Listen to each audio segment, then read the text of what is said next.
झज्जर में भाजपा कार्यकर्ताओं की बैठक लेने पहुंचे भाजपा के नवनियुक्त राष्ट्रीय सचिव ओम प्रकाश धनखड़। वहीं झज्जर पहुंचने पर राष्ट्रीय सचिव का भाजपा कार्यकर्ताओं द्वारा जोरदार स्वागत भी किया गया। इस मौके पर अपने संबोधन में ओम प्रकाश धनखड़ ने कहा कि देश के प्रधानमंत्री नरेंद्र मोदी अयोध्या में भगवान श्री राम के भव्य मंदिर का उद्घाटन 22 जनवरी को करेंगे।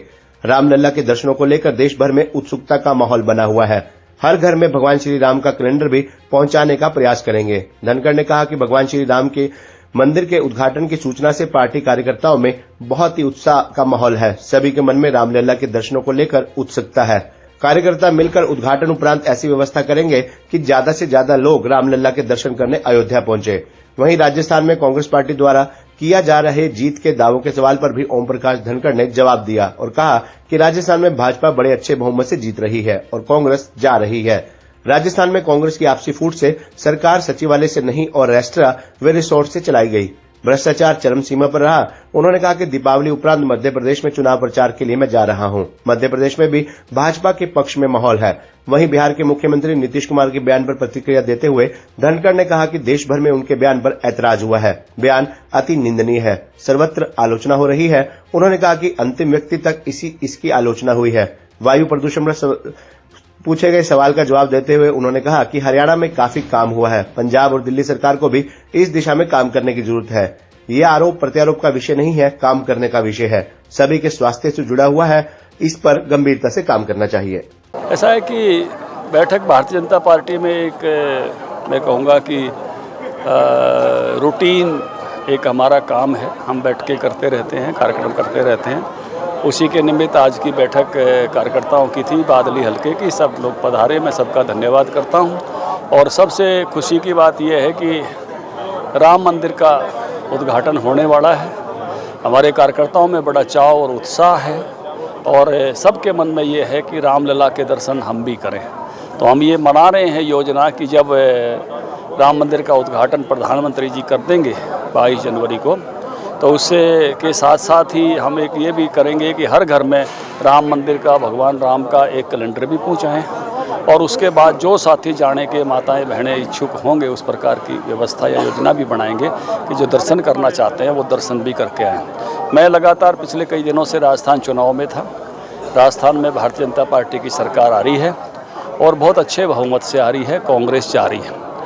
एक ज़बरदस्त वातावरण है और बड़ी नाराज़गी है कांग्रेस के खिलाफ। जिस प्रकार से वहाँ महिलाओं पर अत्याचार होते रहे, सरकार में जैसे टूटन रही, सेक्रेटरीट के बजाय सरकार जो है मैं कहूँगा कि रेस्टोरेंटों से या ये जो रिसोर्टों से चलती रही और भ्रष्टाचार बड़ी चरम सीमा पर इसमें राजस्थान सरकार में रहा है। तो उस नाते से राजस्थान सरकार जो है वो कांग्रेस की जा रही है, बीजेपी की आ रही है। मध्य प्रदेश भी जाने का मुझे अभी न्योता मिला है। दिवाली के बाद जो है चुनाव वहाँ 17 को है, तो 3-4 दिन का टाइम मध्य प्रदेश में लगाऊंगा और मध्य प्रदेश की भी जो वातावरण है उसकी जो जानकारियाँ कल से मैंने ली है। जब मेरी ड्यूटी लगी है कल रात को, मुझे राष्ट्रीय अध्यक्ष ने कहा मध्य प्रदेश भी पहुंचना है, तो उस नाते से जो है वो मध्य प्रदेश में भी पार्टी का अच्छा वातावरण बना हुआ है। धनखड़ साहब, बिहार के जो मुख्यमंत्री हैं नीतीश कुमार, उनका जिस तरीके से विधानसभा में जो बयान जनसंख्या को लेकर दिया गया उसको आप कैसे देखते हैं? सारे देश ने उस पर एतराज़ जताया है, सबने उसकी निंदा की है। सबने कहा है कि ये बयान अति निंदनीय है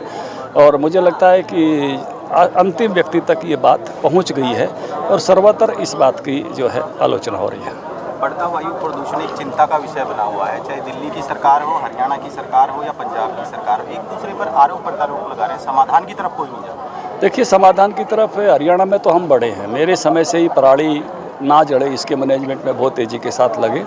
लेकिन केवल अकेले पराली से नहीं होता है। पंजाब में पराली हमसे बहुत ज़्यादा जल रही है और उसके साथ साथ जो अन्य उपाय पिछले सालों में भी लिए गए हैं, अतिरिक्त उपाय जो है वो चाहे ट्रांसपोर्ट के कारण से हैं, चाहे इंडस्ट्री के कारण से हैं, चाहे मैन्युफैक्चरिंग इंडस्ट्री के कारण से हैं। देखिए, ये मौसम ऐसा है कि इस मौसम में जब सर्दी होती है तो हवाएं वहीं ठहरती हैं, बहुत दूर तक नहीं जाती हैं और जब हवाएं वाष्प कणों के साथ वहीं ठहरती है तो उसके साथ धुएं के कण भी वहीं ठहर जाते हैं। इसमें क्लाइमेटिक कंडीशंस इन महीनों की जो है नवंबर, दिसंबर, जनवरी, उसका एक असर रहता है। और ऐसे समय में हमको अपने इस इलाके को अगर सांस लेने लायक रखना है तो बहुत ही मुस्तैदी के साथ बेहतर प्रबंधन करने ही होंगे, उसका कोई दूसरा विकल्प नहीं है। और सबसे पहले इसमें काम करने की आवश्यकता दिल्ली सरकार की है, उसके बाद पंजाब सरकार की है, लेकिन मैं टाल नहीं रहा हूँ, हरियाणा सरकार ने भी उस रास्ते पर जो पराली जैसे विषयों पर बहुत आगे बढ़े हैं, बाकी विषयों पर भी बढ़ रहे हैं।